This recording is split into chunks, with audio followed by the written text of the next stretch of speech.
ಇನ್ನು ತಿರುಪರಂ-ಕುಂದ್ರಂ ಬೆಟ್ಟದಲ್ಲಿ ದೀಪೋತ್ಸವಕ್ಕೆ ಹೈಕೋರ್ಟ್ ಅನುಮತಿಯನ್ನು ನೀಡಿದೆ. ನಿರಂತರವಾಗಿ ತಿರುಪರಂ-ಕುಂದ್ರಂ ಬೆಟ್ಟದ ವಿಚಾರದ ಕುರಿತಾಗಿ ವಿವಾದಗಳು ಹುಟ್ಟುಕೊಳ್ತು, ನಿರಂತರವಾಗಿ ಚರ್ಚೆಗಳಾಗ್ತಾ ಇತ್ತು. ಅಂತೂ ಇಂತೂ ಅಲ್ಲಿ ದೀಪೋತ್ಸವವನ್ನ ಮಾಡಬಹುದು. ಇದೊಂದು ದೊಡ್ಡ ಐತಿಹಾಸಿಕ ನಿರ್ಣಯ ಅಂತಾನೆ ಹೇಳ್ಬಹುದು. ದೀಪೋತ್ಸವ ಮಾಡುವ ಹಿಂದೂಗಳ ಹಕ್ಕು ಎತ್ತಿ ಹಿಡಿದಿದೆ Madras high court. Nice, interesting. Thiruparankundram ಬೆಟ್ಟದ ಧ್ವಜಸ್ತಂಭದಲ್ಲಿ ದೀಪ ಹಚ್ಚಲು ಗ್ರೀನ್ ಸಿಗ್ನಲ್ ಅನ್ನು ನೀಡಲಾಗಿದೆ. ಸ್ಟಾಲಿನ್ ಸರ್ಕಾರ ಸಲ್ಲಿಸಿದ್ದಂತ ಅರ್ಜಿಯನ್ನ ವಜಾಗೊಳಿಸಿದೆ ಅಂತೆ ಮದ್ರಾಸ್ ಹೈಕೋರ್ಟ್. ಸಾರ್ವಜನಿಕ ಸ್ಥಳದಲ್ಲಿ ಶಾಂತಿ ಕಾಪಾಡುವುದು ರಾಜ್ಯ ಸರ್ಕಾರದ ಕರ್ತವ್ಯ.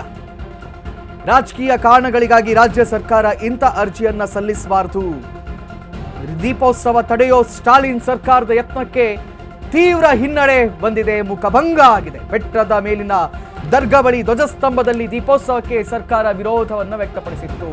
ನೋಡಿ, ಹೆಚ್ಚಿನವರಿಗೆ ಮಥುರಾ ಕೇಸ್ಗಳ ಬಗ್ಗೆ ನಿಮಗೆ ಗೊತ್ತಿದೆ, ರಾಮ ಮಂದಿರ ಕೇಸ್ ಬಗ್ಗೆ ಗೊತ್ತಿದೆ, ಆದರೆ ಈ ತಿರುಪರಂ-ಕುಂದ್ರಂ ಬೆಟ್ಟದ ಬಗ್ಗೆ ಹೆಚ್ಚಿನವರಿಗೆ ಗೊತ್ತಿಲ್ಲ.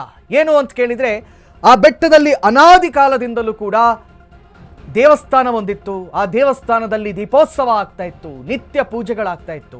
ಆ ನಂತರ ಮುಸಲ್ಮಾನ ದೊರೆಗಳು ಅಲ್ಲಿ ದಾಳಿಯನ್ನ ಮಾಡ್ತಾರೆ. ಗುಡ್ಡದ ಮೇಲಿದ್ದಂತಹ ದೇವಸ್ಥಾನವನ್ನ ಅರ್ಧಕ್ಕೆ ಕೆಡವಿ ಅಲ್ಲಿ ಒಂದು ಮದ್ರಸದವನ್ನ ನಿರ್ಮಾಣವನ್ನ ಮಾಡ್ತಾರೆ.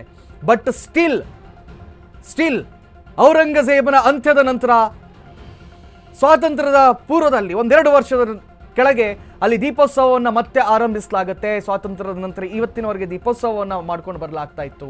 ಆದರೆ ಯಾವಾಗ ಸ್ಟಾಲಿನ್ ಸರ್ಕಾರ ಬರುತ್ತೋ, ಸ್ಟಾಲಿನ್ ಸರ್ಕಾರ ಆ ದೀಪೋತ್ಸವವನ್ನು ನಿಲ್ಲಿಸಬೇಕು ಅಂತ ಅರ್ಜಿಯನ್ನು ಸಲ್ಲಿಸುತ್ತೆ. ಆ ಅರ್ಜಿಯನ್ನ ಇದೀಗ ಕೋರ್ಟ್ ವಜಾಗೊಳಿಸಿದೆ ಅಂತೆ.